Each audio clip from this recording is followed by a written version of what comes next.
Welkom by die Ligpunt Kerk podcast. As Ligpunt Gemeente is dit ons begeerte om God te verheerlik deur disippels te wees wat disippels maak en 'n kerk te wees wat kerke plant. Geniet hierdie week se preek.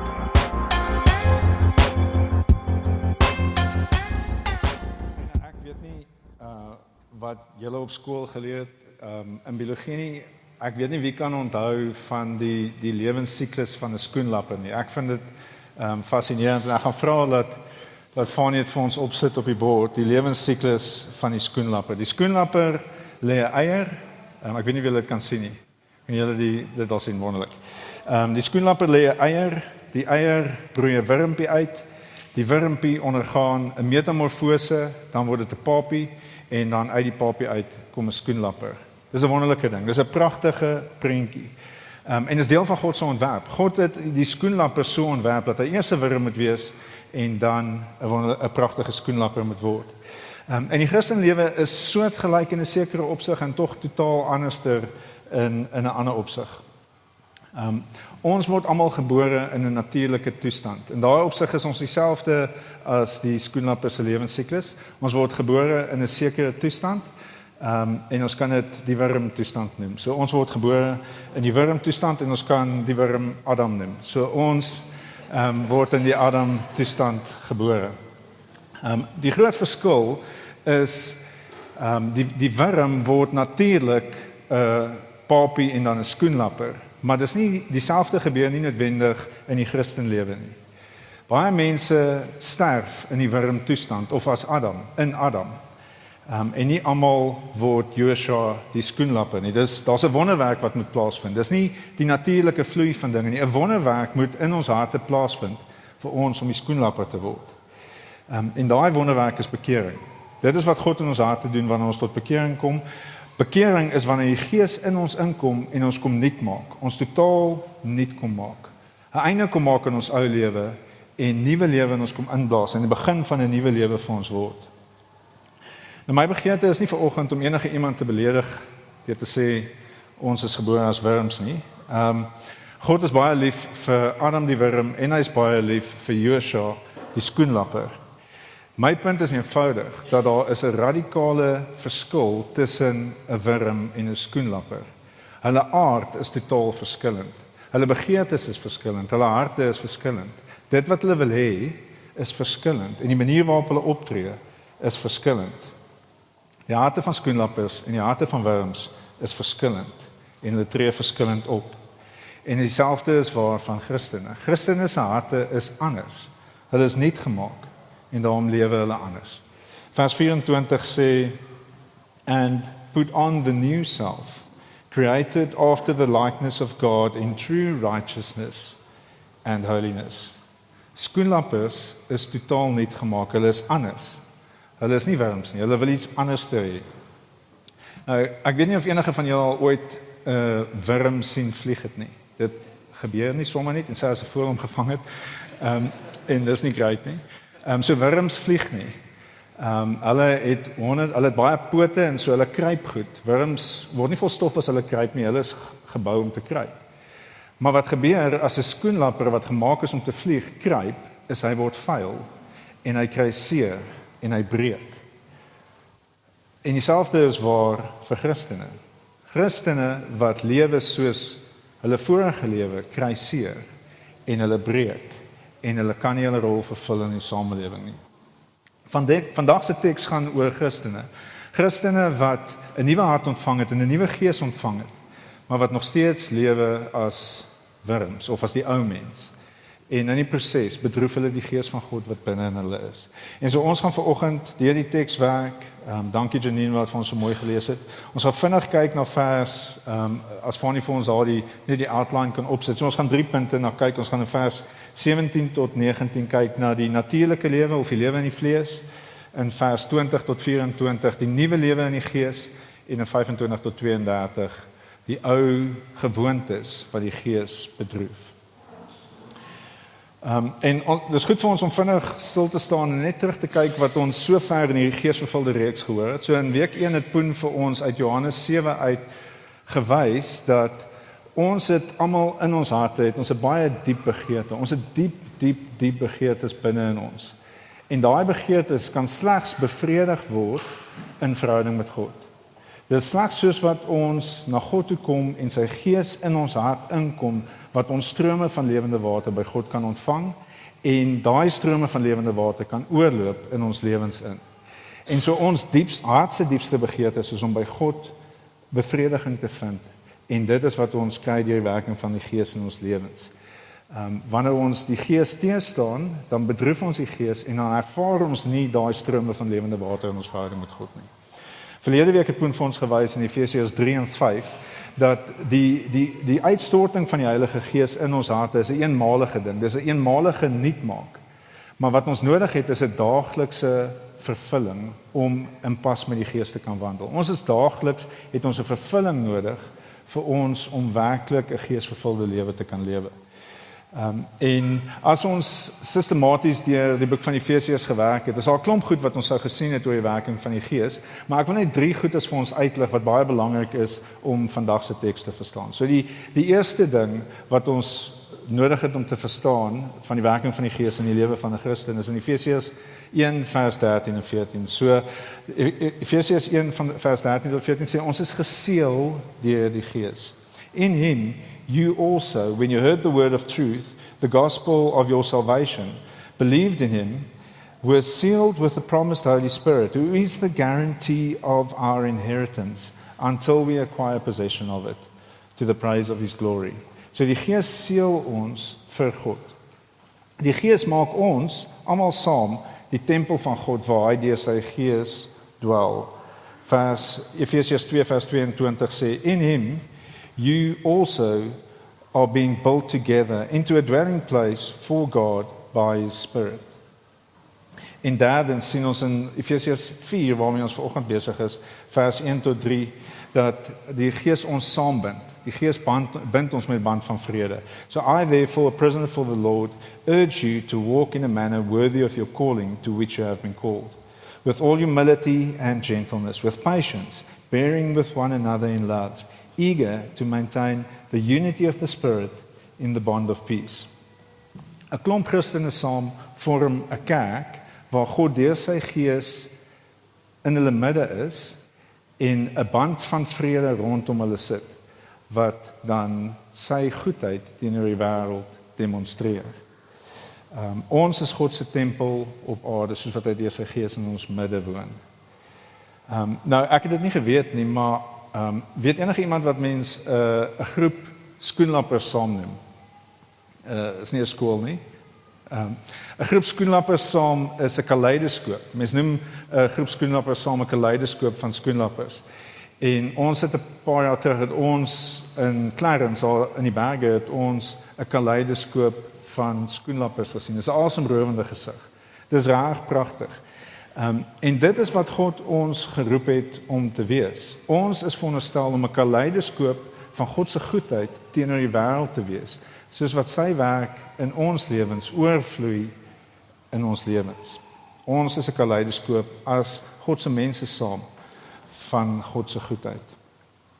Nou, die eerste gedeelte wat so half die nie so lekker gedeelte is nie, is wie ons is van nature, die wurm toestand, as jy dit nou so wil neem, of as jy meer teologies wil wees, die natuurlike lewe in die vlees. So dis wat ons sien in vers 17 tot 19. Kom ons lees dit. Kom ons lees vers 17 tot 19 wat op die blaadjies vir julle is, of ek dink dit sal bo-op wees. Now I say this and testify in the Lord, that you must no longer walk as the Gentiles do, in the futility of their minds. They are darkened in their understanding, alienated from the life of God because of the ignorance that is in them, due to their hardness of heart. They have become callous and have given themselves up to sensuality, greedy to practice every kind of impurity. Dit is die natuurlike toestand, dit is die Adam toestand. Dis 'n lewe wat gekenmerk is deur futile minds, deur darkened understanding, alienated from the life of God because of the ignorance that is in them due to their hardness of heart, and they have become callous and given themselves up to sensuality, greedy to practice every kind of impurity. Dit is nie 'n lekker beskrywing om van onsself te hoor wie ons is as gevolg van die sondeval in die wêreld nie. Dis ons natuurlike toestand. En ek dink as ons net uitkyk na die wêreld rondom ons, dan hoef ek nie baie te sê vir ons om te sien dis waar nie. Ek dink as ons kyk na die toestand van ons land, dan is dit maklik om te sien iets is fout. En as ons kyk na hoe die wêreld nou waarheid byvoorbeeld as een onderwerp beskou, kan ons sien hoe stikkend die wêreld is. Ek gaan vir Fanie vra om nou vir ons net 'n berig op te sit, 'n opskrif van die New York Post se opskrif op te sit, om net 'n punt te maak van hoe gebroken die wêreld is. Maar ek gaan net vra dat alle kinders onder 16 hulle oor toe maak, dat hulle dit nie lees nie. Want hulle ouers moet die geleentheid hê om self met hulle daaroor te praat en hulle kan besluit wat hulle vir hulle wil sê. Maar Fanie sit bietjie vir ons hierdie New York Post se artikel op, net om te sien waar ons wêreld vandag is.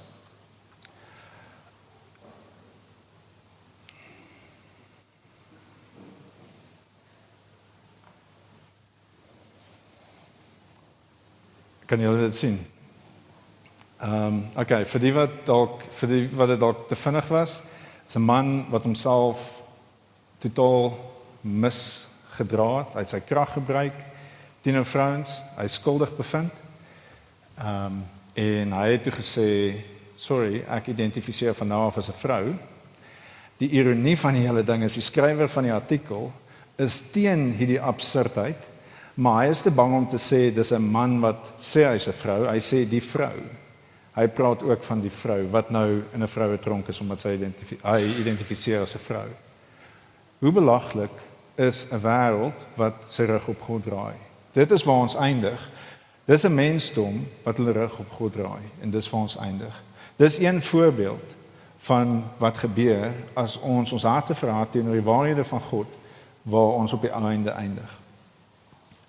Dis wie ons van nature is. Maar die goeie nuus is dat Jesus ons kan nuut maak. Jesus kan ons nuut maak. Vers 20 tot 24 sien ons 'n nuwe lewe in die Gees. En ek gaan dit ook vir ons lees. Lees asseblief saam met my daar van vers 20 af.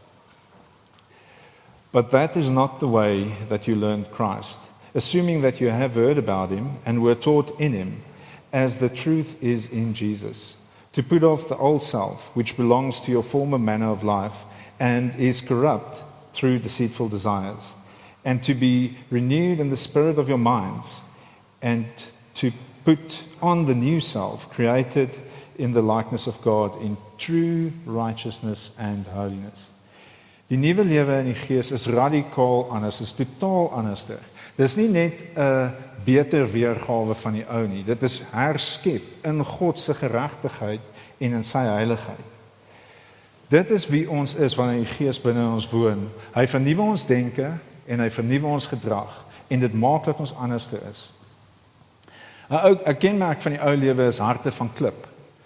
En 'n gewete wat oneffektief is omdat dit eelte van sonde op dit het. Dis die kenmerke van die ou lewe.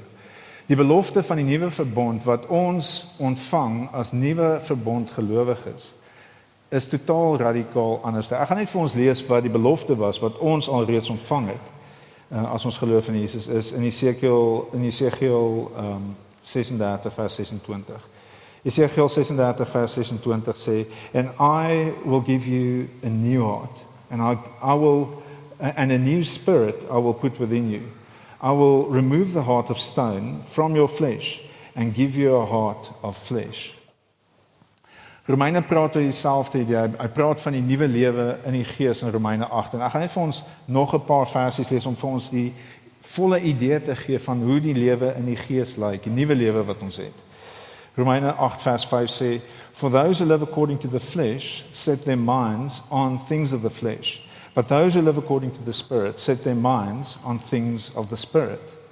For to set the mind on the flesh is death, but to set the mind on the Spirit is life and peace. For the mind that is set on the flesh is hostile to God, for it does not submit to God's law. Indeed, it cannot. Those who are in the flesh cannot please God. Die lewe in die Gees is gekenmerk deur oorvloedige vrede en vreugde, life and peace. Die lewe in die vlees word gekenmerk deur vyandigheid teenoor God en geen begeerte om God gelukkig te maak nie. Romeine 8 gaan aan en van vers 12 af sê Paulus vir ons in Romeine, So then, brothers, we are debtors, not to the flesh, to live according to the flesh. For if you live according to the flesh, you will die. But if by the Spirit you put to death the deeds of the body, you will live. For all who are led by the Spirit of God are sons of God. For you did not receive a spirit of slavery to fall back into fear, but you received the spirit of adoption as sons, by whom we cry, Abba, Father. The Spirit himself bears witness with our spirit that we are children of God. As jy 'n Christen is jy 'n kind van God en het jy 'n nuwe hart ontvang. Die Gees vernuwe ons denke en hy vernuwe ons harte en hy vernuwe die manier waarop ons optree. Ons kan nie langer as wurms lewe as ons skoenlappers is nie. Ons gaan seer kry en ons gaan vuil word en ons gaan nie ons rol kan vervul waartoe God ons geroep het nie. In my lewe is die ongelukkigste mense wat ek al teëgekom het, is mense wat die Gees van God in hulle het en wat volhard om te rebelleer teen die werk van die Gees in hulle lewens. Dit is die ongelukkigste mense wat ek al ooit teëgekom het. 'n Skoenlapper wat kruip, word vuil en hy kry seer. En hy gaan nie deel aan die pragtige kaleidoskoop van God se mense waartoe God hom geroep het nie. Ons as kinders van God het 'n Gees wat binne in ons werk wat uitroep na God toe. Ons gees roep uit Abba Vader. Dit is waar ons toevlug is. Dit is waar ons strome van lewende water is. Wat ons afsny as ons die Gees betref, nie totaal afsny nie, maar wat ons rug opdraai en wat ons teenwerk wanneer ons die Gees van God in ons harte betref. Ons gees roep uit Abba Vader. Nou die week wat verby is, was 'n interessante week vir ouers van graad eentjies. Dis interessant hoe dit werk. Party kinders sukkel in week 1 om in te gaan. Party kinders is vol moed en opgewonde in week 1 en dan week 2 dan besef hulle, o, yes, dit gaan aan. En hierdie week was ons dogtertjie was vir haar baie moeilik. Ons graad eentjie het hierdie week gesukkel. Maandagoggend het ek haar soos laasweek of die week voor dit by die hek gevat, soentjie gegee, en sy het ingestap en ek het kaart toe gestap. Toe ek terugkom by die kaart, toe sy by my. Toe sê sy vir my, papa, ek kan nie 6 ure sonder jou mamma wees nie, ek verlang te veel. En toe vat ek haar nou maar in en maandag het ek haar ingestap, ek was nog nooit binne in die skool nie, maar ingevat en haar basically van my lyf afgeskeer en vir die juffrou gegee. Dag 2 het ek weer dieselfde afgeskeer en op die stoel neergedruk. Dag 3 het ek in die ry gaan staan saam met die ander graad eentjies en ingestap. Dag 4 wou ek sê môre juffrou, môre maats. Dag 5 het ek my vrou gevra om te probeer. En ek weet as ek môre weer daar gaan aanklop, gaan die juffrou vir my 'n debuut gee. Maar die punt is, my dogtertjie het vir ons gesê, papa, ek kan nie so lank sonder julle wees nie. Kom haal my vroeër, ek kan nie vir 6 ure sonder jou en mamma wees nie. En dit is hoe ons harte, dit is wat die Gees binne in ons harte opwek vir God. Ons ervaring van die Gees is baie sterker as ons natuurlike ervaring van ons liefde, van waar ons hoop en beskerming vandaan kom. Ons veg die Gees teë soos wat ons in sonde optree en dan ervaar ons nie daai sterk liefde van God nie. En ons ervaar nie daai veiligheid wat ons in verhouding met God kan beleef nie. Vers 30 sê vir ons, do not grieve the Holy Spirit of God, by whom you were sealed for the day of redemption. In vers 25 tot 32 sien ons daai goeders wat die Gees teestaan, wat teen die Gees werk, wat die Gees bedroef en wat dan in die proses die liggaam seer maak. En so ons gaan vinnig daardeur werk. Daar's 4 maniere waarop, dis nie al maniere vir ons om te sondig nie, maar dis die maniere wat Paulus hier gekies het om vir ons te sê, dis die maniere waarop ons die gees bedroef en die manier waarop ons optree. Die eerste een is in vers 25. Vers 25 sê, therefore, having put away all falsehood, let each one of you speak the truth with his neighbor, for we are members one of another. Die Heilige Gees wat binne in ons is die gees van waarheid. Hy vier die waarheid. En so wanneer ons nie die waarheid praat nie, dan bedroef ons die gees binne in ons. En ons bedroef nie net die gees binne ons nie, ons berokken skade teenoor die groter liggaam. Ons is nie die opbouende element wat ons veronderstel is om te wees nie. Nou, in 'n kultuur, hulle noem ons tyd post-truth. Ons lewe in 'n post-truth wêreld waar fake news 'n ding is, 'n industrie is. 'n Industrie wat die begeerte het om seer te maak. 'n Industrie wat die begeerte het om mense se karakter af te breek, om instansies se credibility te vernietig. Dis die wêreld waarin ons woon en dis die lig wat ons inasem. En ons moet baie versigtig wees om nie soos die wêreld rondom ons die game te speel van om die waarheid te gebruik om ons weergawe van die waarheid te gebruik om onsself te laat beter lyk of om ander af te druk. Ons het 'n swakheid binne in ons harte wat nog steeds nie die evangelie glo soos wat ons moet nie. Ons glo nie Jesus is die koning en ons geregtigheid lê in hom nie. Ons wil ons geregtigheid in 'n manier beskerm en dan verdraai ons die waarheid baie keer. Is 'n geneigtheid, dis 'n ding waarvoor ons versigtig moet wees. Ek dink ons doen dit baie keer selfs in ons ligpunt gesinne waar ons nie heeltemal die waarheid wil praat nie. Ons wil nie heeltemal sê hoe dit met ons gaan nie. Ons wil nie sê wanneer ons swaar kry, wanneer ons sukkel, sodat mense vir ons kan bid nie. Ons wil ons pause hou. Ons wil ons geregtigheid beskerm.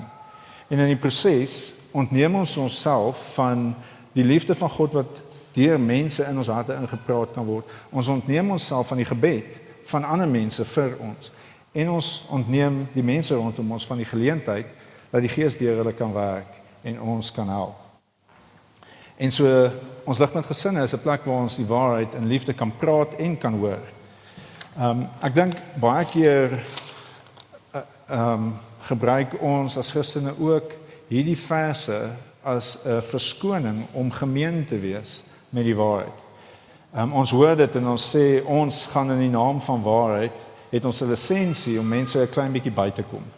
En weer eens dink ek nie dit is met die waarheid wat ons mense bykom nie. Ek dink is met ons weergawe van die waarheid of onder die vaandel van waarheid gee ons perspektief oor 'n gegeewe situasie en ons maak seer. Ons berokken skade eerder as om op te bou. Ek weet nie wie die fliek Glass Onion dalk al gesien het nie. Hy's as 'n fliek wat op Netflix op die stadium is en James Bond speel daarin. Nee, die reg, ek dink hy is meer James Bond. Daniel Craig speel Benno Blanc. Hy's 'n wêreldberoemde speurder en Kate Hudson speel Birdie. En Birdie is 'n afgetrede supermodel wat nou soort van 'n mover and shaker op social media is.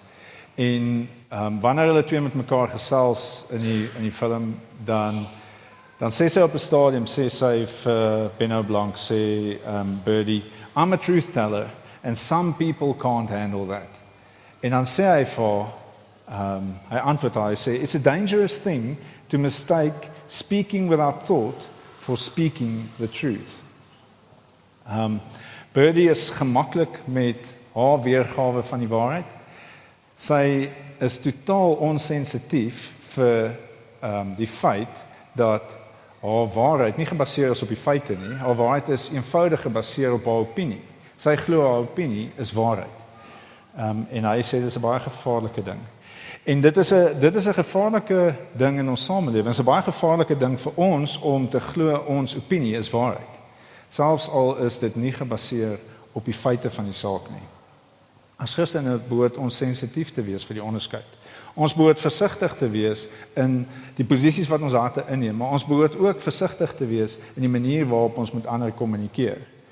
As ons perspektief gee, moet ons besef dis ons perspektief of ons opinie en ons moet besef dat ons nie al die feite het nie, baie keer. Baie keer het ons nie al die feite nie, en so ons opinie is ons opinie. En ons moet bereid wees om te luister. Ons moet 'n baie sterk begeerte hê om te probeer verstaan en om 'n beter perspektief op die situasie te kry, sodat ons by die waarheid kan uitkom op die einde van die dag. Ons behoort baie versigtig te wees. En ons het nodig om die Gees te vra om ons daagliks daarmee te help. Ons gaan in hierdie wêreld teen die stroom moet opswem. Ons gaan nie kan saam met die stroom gaan as dit kom by die waarheid nie. Ons gaan die Gees moet vra om ons sensitief te maak vir die waarheid. Om ons te help om nie te oordryf nie, om nie meer te sê as wat dit is nie, om nie dinge in swart en wit terme te stel wat grys is nie, en om nie dinge grys te maak wat swart en wit is nie. Ons moet versigtig wees om nie te spekuleer oor ander se motiewe nie, want ons weet nie. Ons kan nie die waarheid praat as ons spekuleer oor ander se opinies nie, of se motiewe nie. En ons moet versigtig wees om die waarheid nie op so 'n manier te stel dat ons onsself net 'n klein bietjie beter laat lyk nie, of net so klein bietjie soos die hero van die storie laat lyk nie. Ons moet bid dat God ons help om baie sensitief te wees vir die waarheid en om die waarheid te stel soos wat ons dit het en God te vertrou met die uitkoms, om nie die uitkoms te probeer manipuleer nie, om eenvoudig die dinge op die tafel te sit soos wat ons dit het en dan die persoon 'n geleentheid te gee om self tot 'n opinie te kom, wat dit ook al mag wees, en God te vertrou met die uitkoms, nie te manipuleer nie. Ons het 'n vriendin in die kerk wat 'n geweldige sensitiwiteit het vir die waarheid. So dit gebeur soms dat sy na kuier dan bel sy, dan sal sy sê, toe ek hierdie gesê het, besef ek was my hart op daai plek en ek het so klein bietjie oordryf, ek is jammer daaroor. Of sy sal sê, hier het ek 'n ding gestel asof dit die absolute waarheid is, ek besef nou, ek het van hierdie vergeet. En so sy bel om die waarheid reg te stel. En my opinie in lyn te bring met dit wat actually waar is, en nie dit wat sy wou gehad het ek moet dink nie. En dis 'n wonderlike voorbeeld van iemand wat sensitief is vir die leiding van die Gees. Haar gewete is aktief en sy probeer om dit te wees wat God haar geroep het om te wees. Soos wat sy getrou is aan die werking van die Gees in haar lewe, inspireer sy my en my huishouding om baie meer sensitief te wees oor hoe ons met die waarheid en met ander mense omgaan. En so die eerste ding is, ons praat die waarheid, ons vertrou die Gees. Die tweede ding is in vers 26 en 27. Be angry and do not sin. Do not let the sun go down on your anger and give no opportunity to the devil. Aan die begin van ons huwelik het ek gedink dit beteken jy moet die goed uitsorteer voor jy gaan slaap. En dit werk nie. Baie dinge het jare nodig om tot 'n verstaan te kom van wat actually aan die gang is en wat binne in jou aan die gang is. En so hier is nie 'n oproep vers 26, be angry, do not sin, do not let the sun go down in your anger. Sê nie sorteer dit uit nie. Dit sê laat die woede gaan. Laat die woede gaan voor jy gaan slaap. Dit moet ons doen. Ons kan nie met kwaad woede gevulde harte gaan slaap nie. Want die woede groei. En die woede vernietig ons van binne af. Ons moet na God toe gaan elke aand en as daar iets is waaroor ons kwaad is, moet ons by hom perspektief kry. Ons moet die Gees toelaat om die woede binne in ons harte vir ons te identifiseer, te verstaan en by God te los. Wetende dat hy in beheer is. God is in beheer. Ons kan hom vertrou en daarom hoef ons nie woedend te wees nie.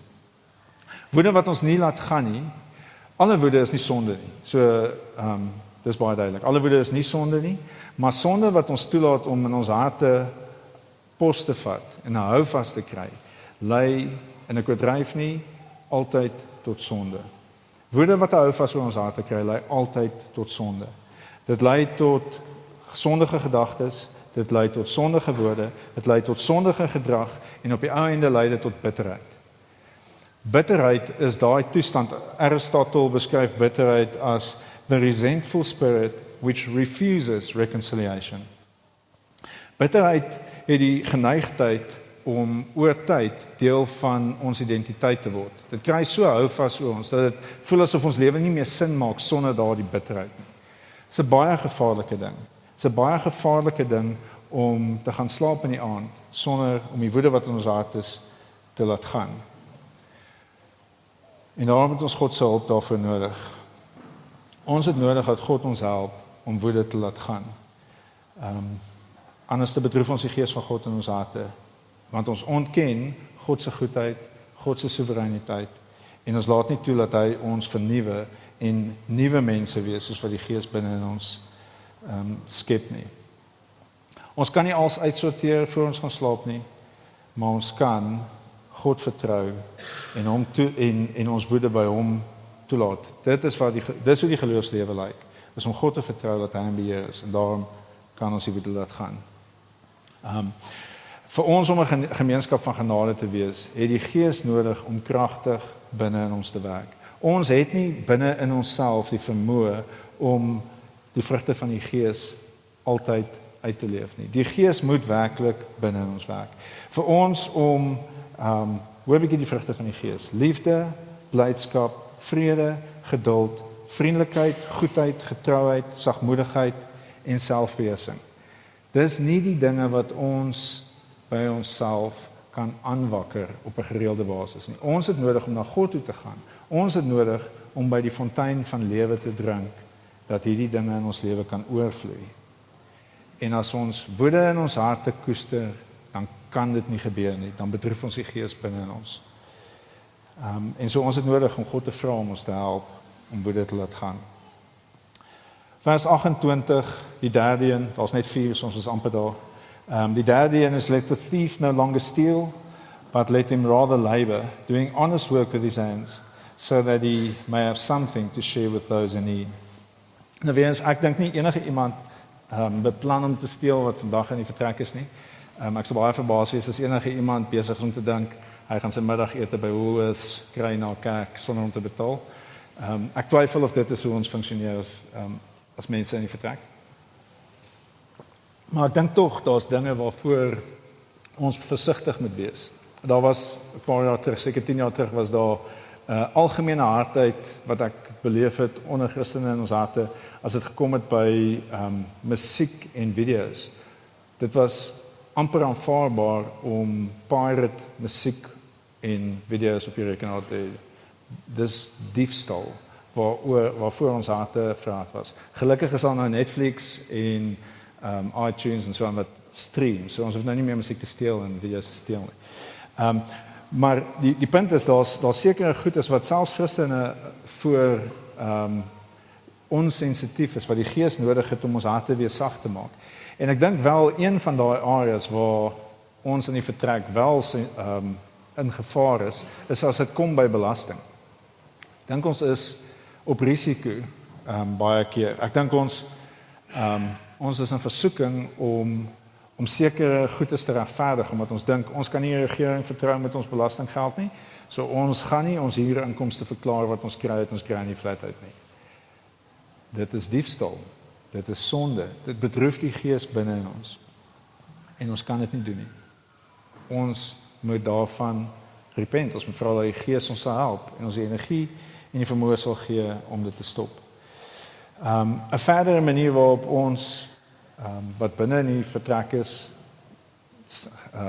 op risiko is om te steel, is wat Maleagi sal sê, die profeet Maleagi, die laaste boek in die Ou Testament sê, die mense van God roof God, wanneer ons nie ons tiendes vir hom gee nie.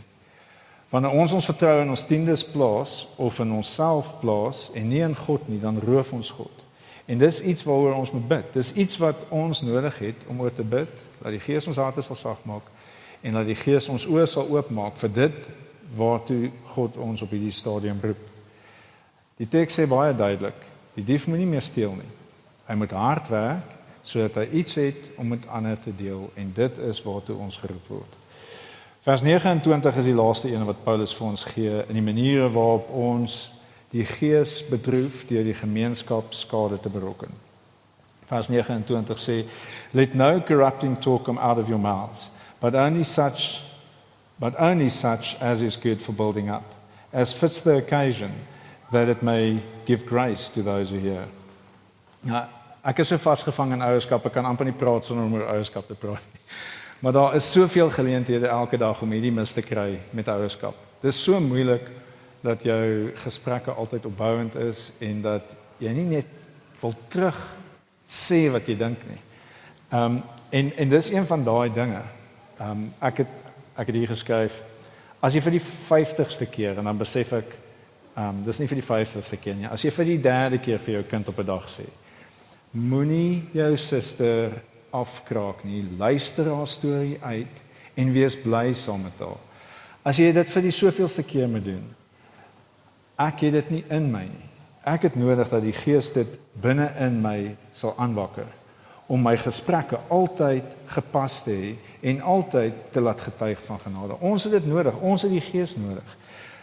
En die Gees sal ons help, ons moet net nie teen die Gees werk nie. Ons moet sensitief wees vir die leiding van die Gees. Ons kan nie afbreek dit wat God besig is om op te bou nie.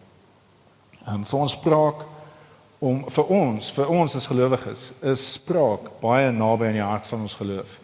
Onthou wat ons gesien het in Efesiërs 2 vers 22. Die Gees van God woon binne ons en maak ons die tempel van God. Ons, die mense, is die tempel van God en God gebruik ons om met mekaar te kommunikeer. So ons kry van God af geesvervulde woorde om mekaar op te bou in die geloof. En soos wat ons die geesvervulde woorde van mekaar af hoor, ervaar ons God se liefde. Wat ons sê en hoe ons praat is geweldig belangrik. En ons het nodig om nie teen die Gees te werk in dit nie. Ons kan nie ons sondige natuur toelaat om die oorhand te voer omdat ons geïrriteerd voel of gekrap voel. Ons kan dit nie doen nie. Ons doen dit, maar ons kan dit nie doen nie.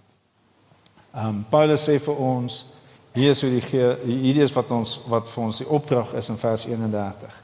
Let all bitterness and wrath and anger and clamor and slander be put away from you, along with all malice. Malice is kwaadwillige begeertes. En so selfs, ek weet ons sit hier in die vertrek en ons harte is partykeer bitter, ons is kwaad, ons is gefrustreerd. Daar's baie foute wat ons maak en ons maak dit herhalend en ons maak dit daagliks en weekliks. Die hoop van die evangelie, die goeie nuus van die evangelie, is die Gees werk binne in ons. God verlaat ons nie soos wat ons sondig nie.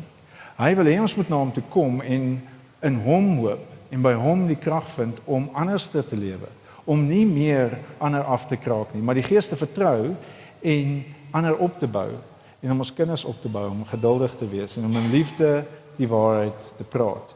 En daarom sê Paulus in vers 32, en hy glo ons kan dit doen, hy sê, be kind to one another, tender-hearted, forgiving one another, as God in Christ forgave you.